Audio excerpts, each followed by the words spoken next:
She watched her child's youth fade with every faint heartbeat. Just months ago, she had been a vibrant runner. Now she struggled to keep her eyes open. When an enigmatic stranger appeared at the hospital with solutions no doctor could offer, she would learn that some truths demand unimaginable sacrifices. Helena's hands trembled as she watched her daughter's chest rise and fall in shallow, labored breaths. The fluorescent lights of the hospital room cast harsh shadows across Evelyn's once rosy cheeks, now pale as winter frost. 3 months. 3 months since her vibrant 16-year-old had begun this terrifying descent into an illness that no doctor could name, no test could identify, no treatment could touch. Mrs. Blackwood, Dr. Martinez entered with that familiar look of helpless frustration that had become Helena's daily nightmare. The latest blood work shows the same anomalies. Her white cell count is erratic. Her iron levels are through the roof one day and non-existent the next. I've never seen anything like it. Helena pressed her lips together, fighting back the sob that threatened to escape. She'd heard these words before, from 7 different specialists across 3 different hospitals. Each consultation had drained more of her savings. Each failed diagnosis had stolen another piece of her hope. What about the specialist in Denver?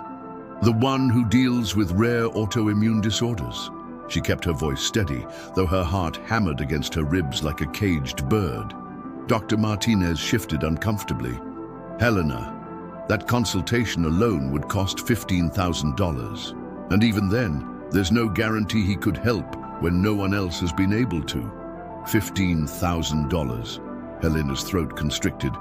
After 3 months of medical bills, she barely had $1,500 left in her emergency fund. Her job at the local library paid enough to cover their modest needs in their small mountain town, but it was never meant to sustain the crushing weight of medical catastrophe. "Mama?" Evelyn's voice was barely a whisper, but it cut through Helena's despair like a blade. "I heard what he said. About the money. Don't you worry about that, sweetheart." Helena forced brightness into her voice as she moved to her daughter's bedside, smoothing the auburn hair that had once been Evelyn's pride, but now lay limp and lifeless against her skull. "Mama will figure it out. I always do." But even as she spoke the words, Helena wondered if this time she was lying. She'd always been fiercely independent, had raised Evelyn alone since her ex-husband had walked out when their daughter was only 3. She'd worked double shifts, taken on freelance editing projects, sold everything of value she owned to build their life. Her stubborn pride had carried them through every crisis. This felt different. This felt impossible. After Dr. Martinez left, Helena sat in the uncomfortable plastic chair beside Evelyn's bed and watched her daughter sleep. In the past week, Evelyn's symptoms had taken an even stranger turn. She could barely tolerate bright lights, wincing and covering her eyes whenever someone opened the blinds. Her hearing had become so acute that the normal sounds of the hospital seemed to cause her physical pain.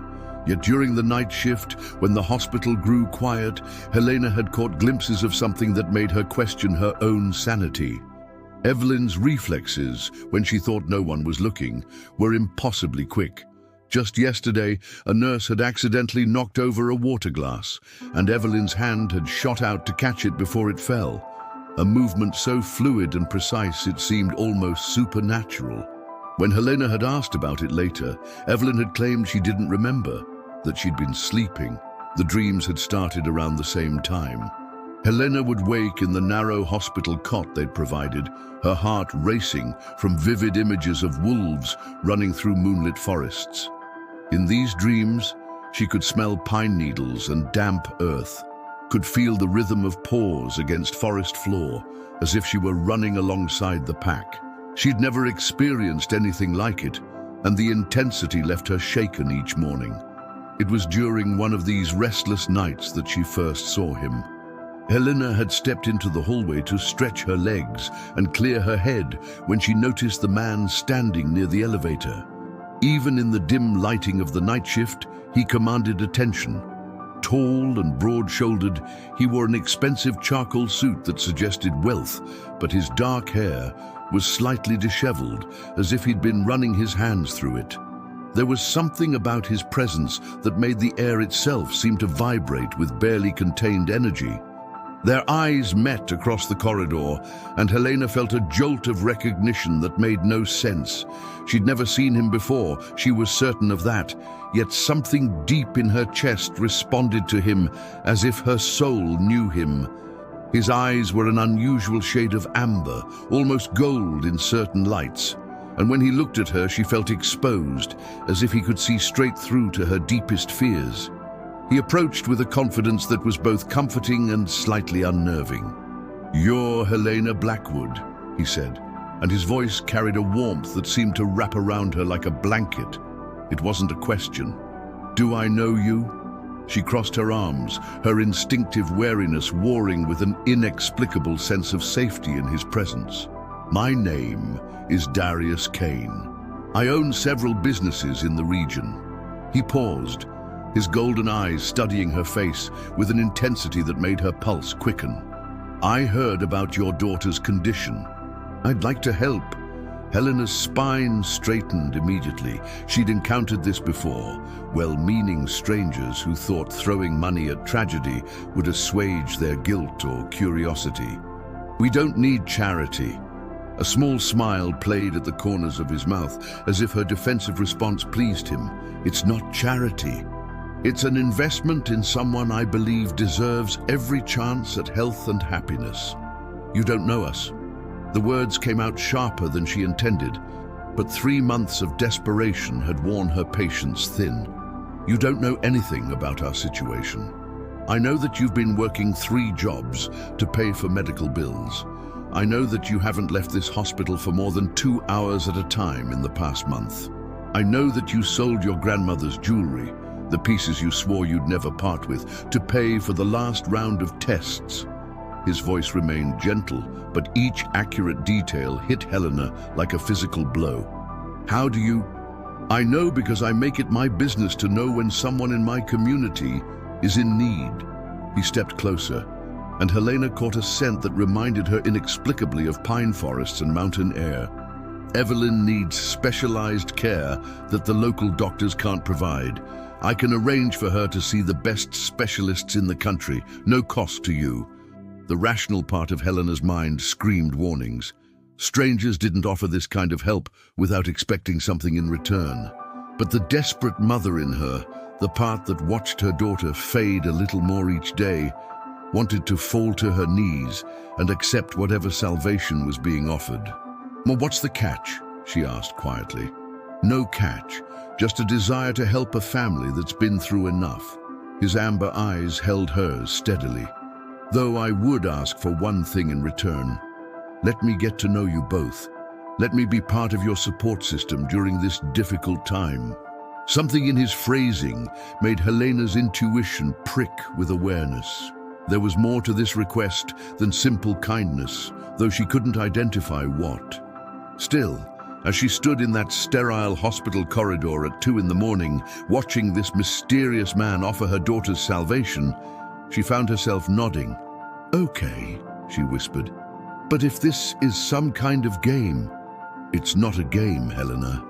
The way he said her name, with such careful reverence, made something flutter in her chest. "Your daughter's life is precious. More precious than you know." The next morning brought the first of many miracles. Doctor Martinez arrived with news that a renowned specialist from Johns Hopkins had agreed to consult on Evelyn's case via video conference, all expenses covered by an anonymous benefactor. Within hours, they had a preliminary diagnosis, a rare genetic condition that affected less than 1 in a million people. "The good news," the specialist explained through the computer screen, "is that we've seen this before. The bad news is that traditional treatments are largely ineffective. However, there are some experimental therapies that have shown promise." Helena gripped Evelyn's hand as they listened to the treatment plan. It would require months of specialized medications, dietary changes, and monitoring. The cost would easily reach into the hundreds of thousands. "Don't worry about the financial aspect. Darius said quietly from where he stood near the window. Helena had been surprised when he'd appeared that morning, but his presence had become oddly comforting. "I'll handle everything." That evening, as Evelyn slept more peacefully than she had in weeks, Helena found herself walking with Darius through the hospital's small garden. The mountain air was crisp with the promise of autumn, and she pulled her cardigan closer around her shoulders. "Why are you doing this?" she asked, the question that had been burning in her chest all day, finally finding voice. "I mean, really, people like you don't just help people like us without wanting something." Darius was quiet for a long moment, his hands clasped behind his back as they walked the winding path between flower beds. "What kind of person do you think I am, Helena? Rich, powerful, used to getting what you want." She glanced at him sideways. "The kind of person who doesn't notice people like us exist until it serves some purpose." "You're not wrong about the first part," he admitted. "But you're very wrong about the second. I've been noticing you for quite some time." The admission sent a chill down Helena's spine that had nothing to do with the evening air. "What do you mean?" "I mean that I've been aware of you and Evelyn since you moved to Millbrook 5 years ago. I mean that I know you volunteer at the animal shelter on weekends, that you grow the most beautiful roses in the valley, that you sing while you work and think no one can hear you."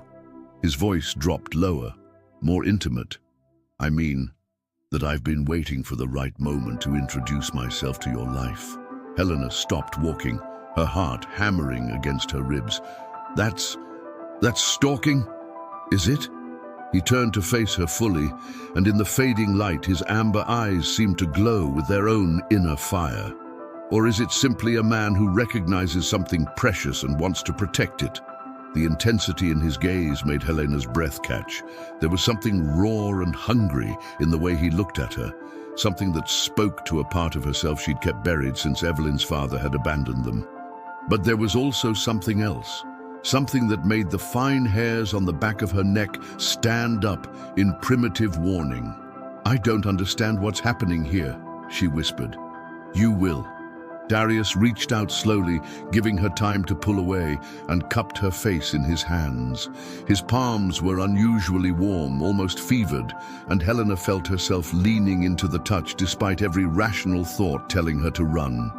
"Evelyn is going to be fine, Helena. Better than fine. But her recovery is going to bring changes to your lives, changes that might frighten you at first." "What kind of changes?" "The kind that reveal who we really are underneath all the pretending." His thumb brushed across her cheekbone, and Helena shivered. "The kind that show us we're capable of so much more than we ever imagined." Before Helena could ask what he meant, Darius stepped back, the spell of the moment broken. "You should get some rest. Tomorrow will bring new developments, and you'll need your strength." As she watched him disappear into the shadows between the trees that bordered the hospital grounds, Helena pressed her fingers to her cheek, where his touch still burned. Something was happening to her family, something that went far beyond Evelyn's mysterious illness. And Darius Kane, with his golden eyes and impossible promises, was at the center of it all. That night, Helena's dreams were more vivid than ever. She ran through forests older than memory, her feet silent on paths lit by silver moonlight. Somewhere in the distance, wolves howled their ancient songs, and the sound filled her with a longing so intense it woke her with tears on her cheeks. But what haunted her most was the feeling that she wasn't running alone. Somewhere in those dream forests, a presence kept pace beside her, strong and protective and undeniably familiar. And when she woke, the scent of pine and mountain air lingered in the sterile hospital room, as if her dreams had followed her back to the waking world. Something was coming. Something that would change everything she thought she knew about herself, her daughter, and the world they lived in. And despite every instinct that told her to be afraid, Helena found herself anticipating it with a hunger that surprised her. The first treatment began the following week, and with it came the first signs that her quiet life was about to become anything but ordinary. But that night, as she watched Evelyn sleep peacefully for the first time in months, Helena allowed herself a moment of hope. She had no idea that hope would soon become the least of what Darius Kane would awaken in her. The transformation began so subtly that Helena almost missed it. 3 weeks into the experimental treatment, Evelyn's pallor started to fade, replaced by a healthy flush that made her look more alive than she had in months. But it wasn't just the return of color that caught Helena's attention. It was the way her daughter moved, like liquid grace had replaced the careful, painful steps of illness. "Mom, watch this," Evelyn called from her hospital bed. And before Helena could respond, her daughter had flipped herself upright in one fluid motion that would have been impressive for a gymnast, let alone a girl who'd been bedridden for months. "Evelyn!" Helena rushed to her side, hands fluttering with maternal concern. "You shouldn't be moving like that. What if you hurt yourself?" "But I feel amazing." Evelyn's green eyes sparkled with energy Helena hadn't seen since before the illness began. "Like I could run a marathon, or climb mountains, or..." She paused, her expression shifting to something almost confused. "Mom, do you ever feel like there's something wild inside you? Something that wants to run free?" The question hit Helena with unexpected force, resonating with the dreams that had been growing more intense each night. Dreams where she ran through moonlit forests with a pack of wolves, where the scent of pine and earth felt more like home than any house ever had. "What do you mean, sweetheart?" "I don't know exactly. It's like..." Evelyn struggled for words, her young face scrunched in concentration. "Like I've been sleeping my whole life and now I'm finally waking up. Does that make sense?" Before Helena could answer, Dr. Martinez entered with Darius close behind. The sight of the mysterious benefactor still made Helena's pulse quicken in ways she didn't fully understand. Over the past 3 weeks, he'd become a constant presence in their lives, arriving each morning with fresh flowers or books, staying through Evelyn's treatments, and somehow always knowing exactly what they needed before they asked. "Good morning, ladies," Dr. Martinez said, his smile broader than Helena had seen it in months. "I have remarkable news. Evelyn's latest blood work shows improvements we honestly didn't expect to see for at least another month. Her cellular regeneration rates are off the charts." "What does that mean?" Helena asked, though part of her wasn't sure she wanted to know. The improvements were miraculous, but they came with changes that made her maternal instincts whisper warnings. "It means," Darius said quietly, his amber eyes fixed on Evelyn with an expression Helena couldn't quite read, "that your daughter is even more special than we thought." That evening, Helena found herself alone with Darius in the hospital cafeteria. Evelyn had been moved to a private room, another gift from their mysterious benefactor, and was sleeping the deep, peaceful sleep of the healing. For the first time in months, Helena felt she could breathe without her chest tight with fear.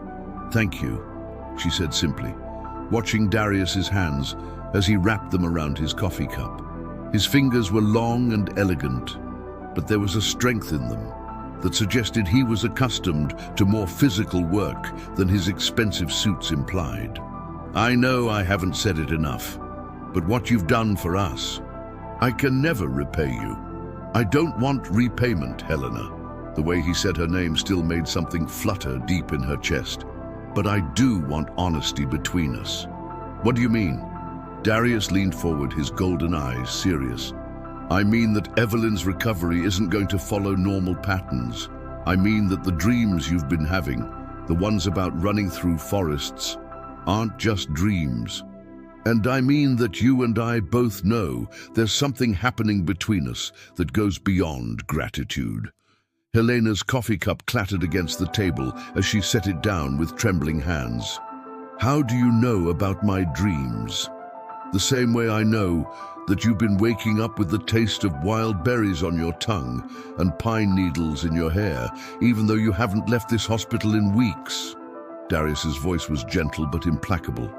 "The same way I know that sometimes, when you look at me, you feel like you're remembering something you've forgotten." The truth of his words hit Helena like a physical blow. Every night she'd been waking with strange tastes in her mouth and the lingering sensation of wind in her hair.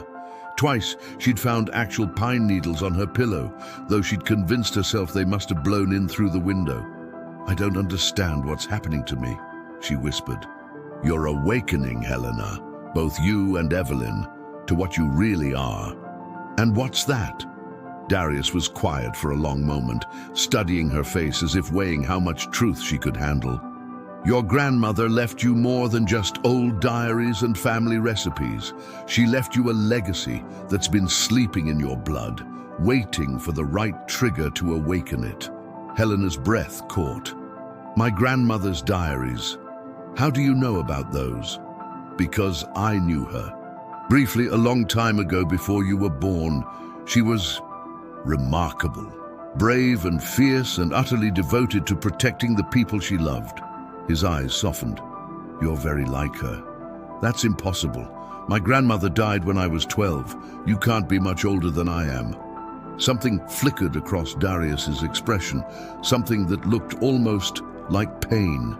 "There are things about this world that you don't understand yet, Helena. Things about what some of us are, how long some of us live, and what we're capable of." Before Helena could demand more answers, her phone buzzed with a text from the night nurse. Evelyn was awake and asking for her.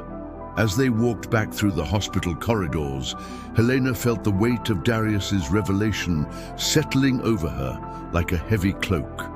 Her grandmother's diaries, locked away in the old trunk in her bedroom closet, suddenly seemed less like nostalgic family history and more like keys to secrets she wasn't sure she was ready to unlock.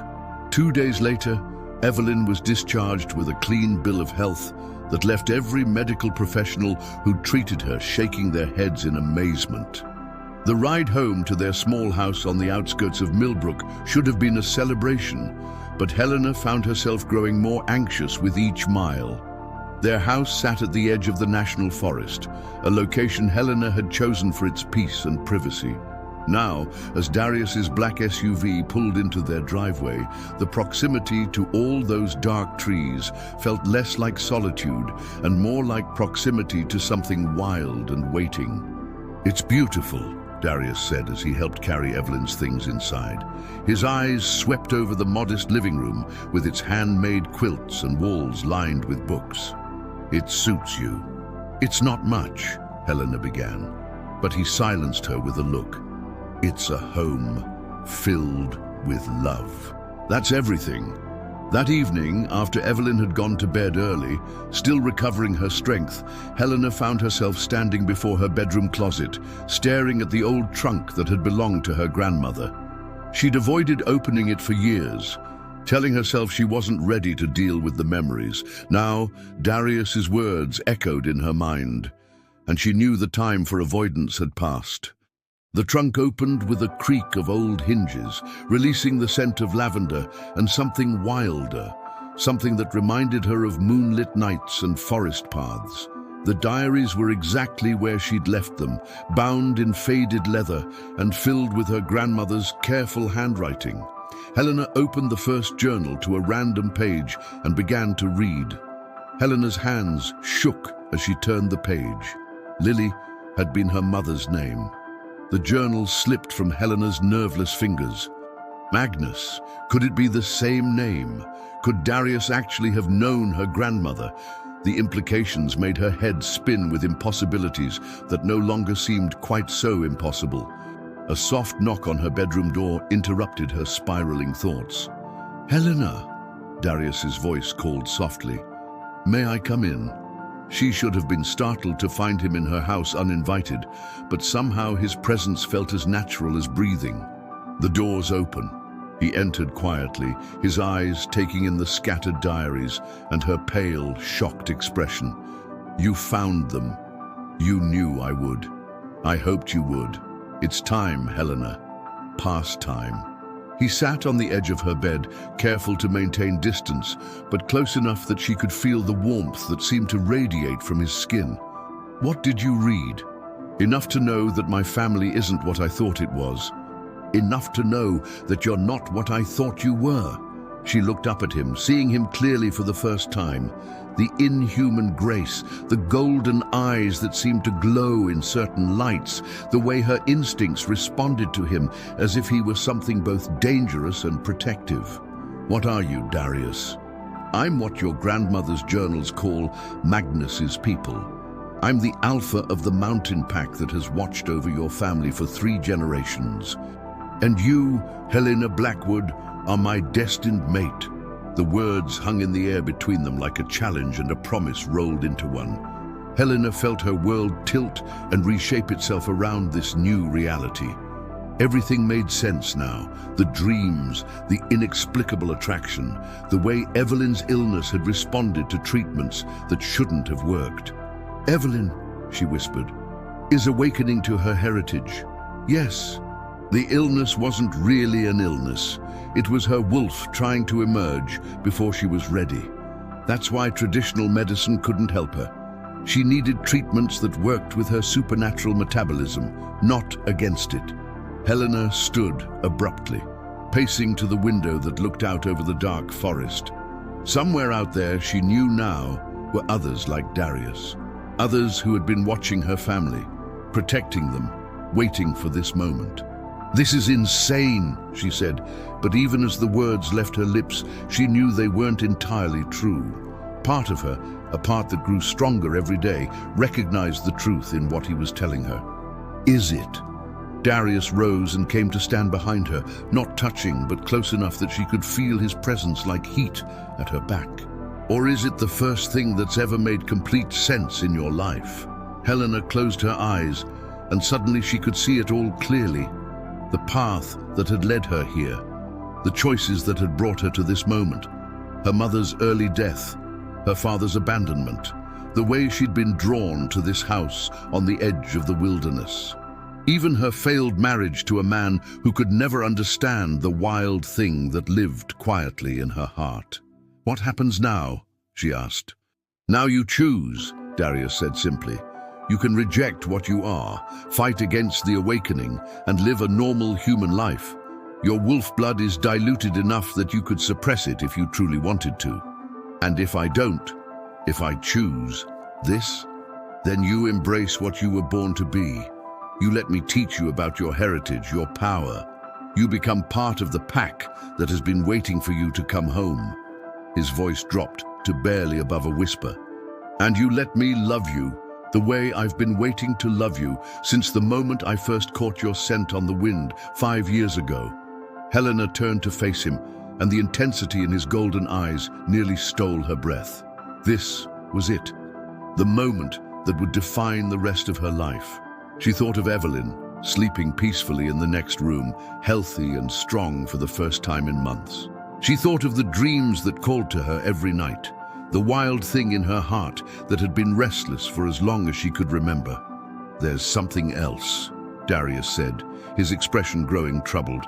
"Something I haven't told you yet." Helena's stomach clenched. "What?" "You're not the only one who's been awakening. There are others in the region, others with dormant bloodlines that are stirring to life, and not all of them are friendly to our pack." His jaw tightened. "There's going to be conflict, Helena. Choosing this life means choosing to fight for it." "What kind of conflict?" "The kind where your daughter's safety, your safety, depends on you accepting your full power. The kind where being human won't be enough to protect the people you love." As if summoned by their conversation, a howl echoed from the forest beyond Helena's window. It was answered by another, and then another, until the night was filled with wild music that made something deep in Helena's chest respond with longing. Darius moved to the window, his body tense with alertness. "They're closer than they should be." "Who?" "The rival pack I mentioned. They've been testing our boundaries for weeks, ever since word spread that the Blackwood bloodline was awakening." He turned to her, and his expression was grave. "They want Evelyn, Helena. They want her power for their own pack, and they'll go through you to get to her if necessary." Fear shot through Helena like ice water, followed immediately by a rage so pure and protective it took her breath away. The feeling was primal, maternal, and utterly ruthless. No one would touch her daughter, no one. "What do I have to do?" she asked, and her voice carried a strength she'd never heard before. Darius smiled, and for the first time, she saw the predator beneath his civilized exterior. "You have to stop fighting what you are and start embracing it, because tomorrow night is the full moon, and ready or not, your awakening is going to accelerate whether you choose it or not." Another howl split the night, closer this time, and Helena felt answering wildness rise in her chest. Whatever was coming, she would be ready. She had to be. Evelyn's life depended on it. But as she stood there in her childhood bedroom, surrounded by her grandmother's secrets, and faced with a choice that would change everything, Helena couldn't shake the feeling that there were still more revelations waiting in the shadows. And some of them might be more terrifying than she was prepared to face. The full moon rose like a silver eye over the mountains, and Helena felt its pull in every cell of her body. She stood at her kitchen window, watching shadows dance between the trees, knowing that somewhere in that darkness, a war was brewing for her daughter's future. Evelyn had been restless all day, pacing the house with an energy that seemed barely contained. More than once, Helena had caught her daughter staring longingly at the forest, her green eyes reflecting light like an animal's in the gathering dusk. "Mom," Evelyn said, appearing silently beside her with that new predatory grace. "Something's happening to me. I can hear things, smell things. There are people in the woods and they don't feel friendly." Helena's protective instincts flared. Over the past week, since reading her grandmother's diaries, she'd been experiencing her own changes. Her senses had sharpened until she could detect the scent of rain hours before it fell, could hear conversations from houses a quarter-mile away. The wildness that had always lived quietly in her heart was no longer quiet. "I know, sweetheart. Darius is coming tonight to help us understand what's happening." Helena smoothed her daughter's auburn hair, noting how it seemed to gleam with its own inner fire in the moonlight. "Whatever happens, we face it together." A knock at the front door made them both tense. Helena's newly awakened senses told her it was Darius before she even opened it, but the man who stood on her threshold looked different than she'd ever seen him. Gone was the polished businessman in expensive suits. Instead, he wore dark jeans and a black shirt that clung to his powerful frame, and his amber eyes held a wildness that matched the moon overhead. "It's time," he said without preamble. "They're moving tonight. We need to get you and Evelyn somewhere safe while my pack deals with the threat." "No!" The word came out with such force that both Darius and Evelyn stared at Helena in surprise. "I'm not running. Not anymore. If someone wants to threaten my family, they can face me directly." Darius stepped closer, his expression a mixture of admiration and frustration. "Helena, you don't understand what you're up against. Roman's Pact doesn't play by civilized rules. They'll kill anyone who stands between them and what they want. Then maybe it's time they learned that this family isn't as helpless as they think." Helena felt power rising in her chest, something ancient and fierce that had been sleeping in her bloodline for generations. "My grandmother's diaries mention old rituals, old protections. There has to be something we can use." Before Darius could respond, the scent of smoke and strangers drifted through the open door. Helena's enhanced hearing picked up the sound of footsteps surrounding her house. Too many footsteps, moving with the coordinated precision of a hunting pack. "Too late!" Darius growled, and for the first time, Helena heard the wolf in his voice. "They're here." The first window exploded inward in a shower of glass and moonlight. A figure leaped through with inhuman grace, a woman with silver hair and eyes like winter storms. She landed in Helena's living room with predatory elegance, her lips curved in a smile that showed teeth just slightly too sharp to be human. "Well, well," the woman purred, her gaze fixed on Evelyn with hungry intensity. "The little Blackwood princess. all grown up and glowing with untapped power. Roman will be so pleased. Get away from my daughter. Helena stepped between the intruder and Evelyn, and something extraordinary happened. Power flooded through her body like liquid lightning, and she felt her human form ripple and shift. Not a full transformation. She wasn't ready for that yet, but enough to make her movements inhumanly quick, her strength suddenly capable of matching any threat. The silver-haired woman's eyes widened in surprise. Interesting, much more awakened than our intelligence suggested. Her smile widened. This will be fun. She lunged forward with claws extended, but Helena was ready.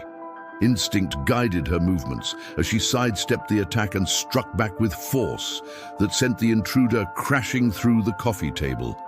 The sound of splintering wood was drowned out by more windows breaking as additional figures poured into the house.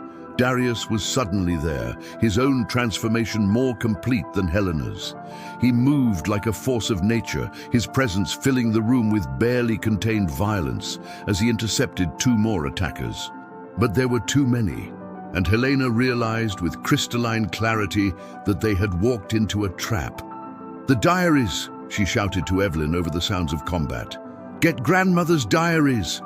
Evelyn moved with supernatural speed, racing toward Helena's bedroom while Helena and Darius fought to keep the intruders from following. But even as Helena felt her power growing with each moment, she knew they were outnumbered. Where was Darius's pack? Why weren't they here to help? The answer came in the form of a new voice, smooth and cultured, and carrying an authority that made the other attackers pause in their assault. "Enough. I came to talk, not to fight." A man stepped through the ruined front door, and Helena's breath caught. He was tall and lean with dark hair, silvered at the temples, dressed in an expensive coat that somehow remained immaculate despite the chaos around him. But it was his eyes that made Helena's blood run cold. They were the same unusual amber as Darius's, but where Darius's held warmth and protection, this man's held calculation and hunger. "Roman," Darius snarled, positioning himself between the newcomer and Helena. "Hello, brother." The word hit Helena like a physical blow. Brother. She looked between the two men and saw it now. The same bone structure, the same predatory grace, the same supernatural presence that commanded attention. But where Darius radiated protection, Roman felt like barely leashed violence. "You're lying," Helena breathed. Roman's smile was sharp as broken glass. "Oh, my dear Helena, there's so much Darius hasn't told you. So many family secrets hidden behind his noble intentions." His amber eyes fixed on hers with uncomfortable intensity. "Did he mention that our Pact laws require the Alpha's mate to be claimed in formal ceremony? Did he tell you that by our traditions, you and your daughter belong to whichever Alpha can prove his dominance?" "Helena belongs to no one," Darius said, his voice carrying a growl that made the windows rattle. "Doesn't she?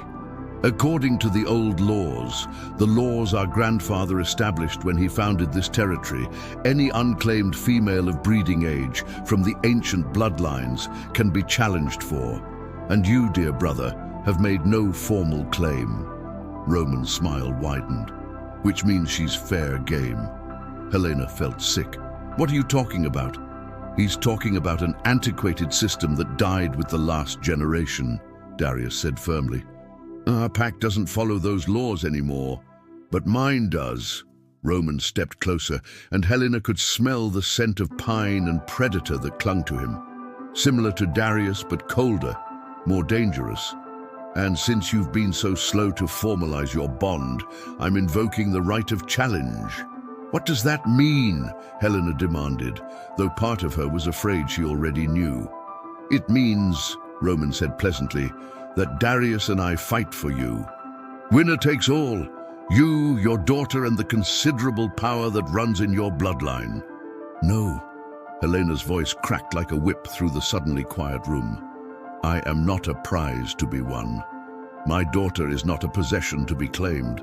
And I don't give a damn about your ancient laws or your pack politics." Roman laughed, a sound like breaking ice. Such fire! No wonder Darius is so taken with you. But I'm afraid you don't understand the situation. Your awakening has been unnoticed. Word has spread through the supernatural communities that the Blackwood line is active again. If you don't accept protection from one of us, others will come. Others who won't be as civilized in their approach. Like you're being civilized now? Helena gestured at her destroyed living room, at the strangers who had invaded her home. This?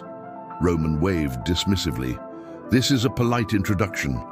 Would you prefer I show you what uncivilized looks like? Power crackled through the room like electricity, and Helena felt every hair on her body stand on end. This was beyond human understanding, beyond anything she'd thought possible, even after learning about her heritage. This was raw supernatural force that made her bones ache and her newly awakened instincts scream warnings. Stop. Evelyn's voice cut through the tension like a blade. Helena turned to see her daughter standing in the bedroom doorway, her arms full of leather-bound journals and her green eyes blazing with power that made both alphas take a step back. I found it. The answer we need. Helena's heart clenched with pride and terror.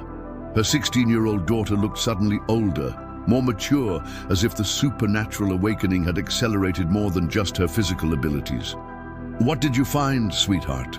Evelyn opened one of the journals and began to read, her young voice carrying clearly through the room. From the Journal of Margaret Blackwood, dated October 31st, 1943.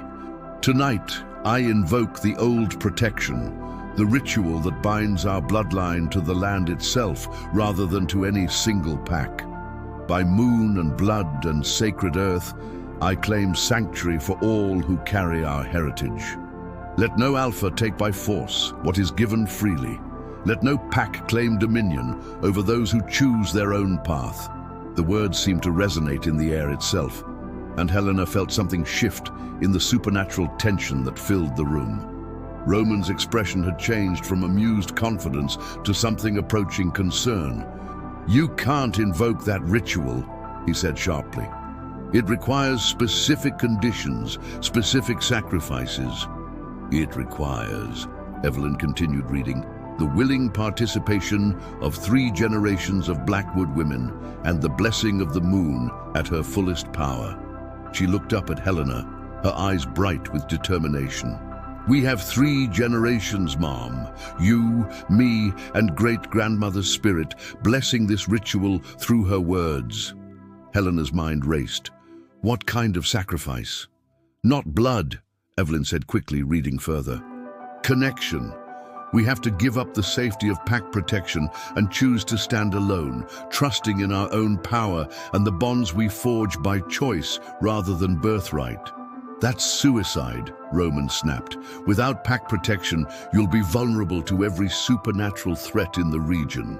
Will we? Helena looked directly at Darius, seeing the conflict in his golden eyes. Or will we be free to choose our own alliances based on love rather than ancient laws? Darius understood immediately. If Helena invoked the sanctuary ritual, she would no longer be bound by pack laws that said she had to accept the strongest alpha. She could choose him freely or choose no one at all, and that choice would be protected by magic older than any pack hierarchy. Do it, he said quietly. Darius, Roman started. Do it, Helena. Choose freedom for yourself and Evelyn. Choose the right to make your own decisions about who you trust and who you love. Helena looked around her destroyed living room, at the strangers who had invaded her home, at the brother who saw her as a prize to be won rather than a person to be cherished. Then she looked at Evelyn, brave and strong and glowing with power that was hers by right of birth, not by anyone else's permission. What do I need to do? Evelyn smiled, and in that moment she looked so much like Helena's grandmother that it took her breath away. We hold hands, we speak the words together, and we trust that the love between us is stronger than any law or tradition that tries to bind us. They joined hands in the center of the ruined room, 3 generations of Blackwood women connected by blood and choice and the fierce love that had sustained their family through every trial. Helena felt power flow between them, ancient and clean and utterly female in its nature. Together they spoke the ritual words that Margaret Blackwood had written in her careful script decades ago. As their voices joined in the incantation, the moonlight streaming through the broken windows seemed to intensify, bathing them in silver fire that made Roman's people back away with obvious unease. The final words left their lips in perfect unison. By our blood, by our choice, by the light of the moon that watches over all free spirits, we claim sanctuary in our own power and reject all dominion save that which we freely give. The effect was immediate and profound. Helena felt something settle into her bones, a sense of completeness and protection that had nothing to do with pack laws or alpha dominance. She was still herself, still human enough to choose her own path, but now she was also something more. A woman awakened to her full heritage and free to use that power as she saw fit. Roman snarled, his civilized mask slipping to reveal the predator beneath. This isn't over. The sanctuary won't protect you from everything, and there are older, darker things than werewolves moving in these mountains. Then we'll face them together, Helena said simply. All of us who choose to stand with each other rather than bow to fear. She looked at Darius, and the question in her eyes was clear. Now that she was free to choose, what would he do? Would he respect her right to decide her own fate, or would he try to convince her that she still needed his protection? Darius stepped forward slowly, his movements careful and respectful. When he reached her, he dropped to one knee and took her hand in both of his. Helena Blackwood, I offer you my heart, my protection and my loyalty, not because ancient laws say you belong to me, but because I choose to love you, and you are free to choose whether to love me in return. The formal proposal, given freely in front of witnesses who could carry word to both packs, was everything Helena hadn't known she needed. Choice, respect, love offered without coercion. I choose you too, she said, and felt the last pieces of her old life fall away, like chains she'd carried without realizing their weight. Roman's departure was swift and angry, but not before he delivered one final warning. The sanctuary will hold for now, but change is coming to these mountains. Things older than pack law are stirring, and when they arrive, your newfound freedom may not be enough to protect what you love. As the sound of his retreat faded into the forest, Helena surveyed the damage to her house and realized she wasn't looking at destruction. She was looking at transformation. Like her own awakening, like Evelyn's recovery, sometimes things had to break apart before they could be rebuilt stronger. So what happens now? Evelyn asked, her young voice carrying a maturity that spoke to how much she'd grown in one night. Helena looked at her daughter, at the man she'd chosen to love, at the moon that had witnessed their declaration of independence. Now we build something new, a family bound by choice rather than obligation. A home protected by love rather than fear. Darius rose and wrapped his arms around both Helena and Evelyn, and for the first time since this strange journey began, Helena felt truly safe. Not because someone stronger was protecting her, but because she'd found her own strength and chosen to share it with people who valued her for who she was, rather than what they could gain from her. Outside, the moon continued its ancient journey across the sky, and in the forest, the night sounds resumed their natural rhythm. But Helena knew that tomorrow would bring new challenges, new choices, and new opportunities to prove that some things, love, family, the courage to choose your own path, was stronger than any supernatural law or ancient tradition.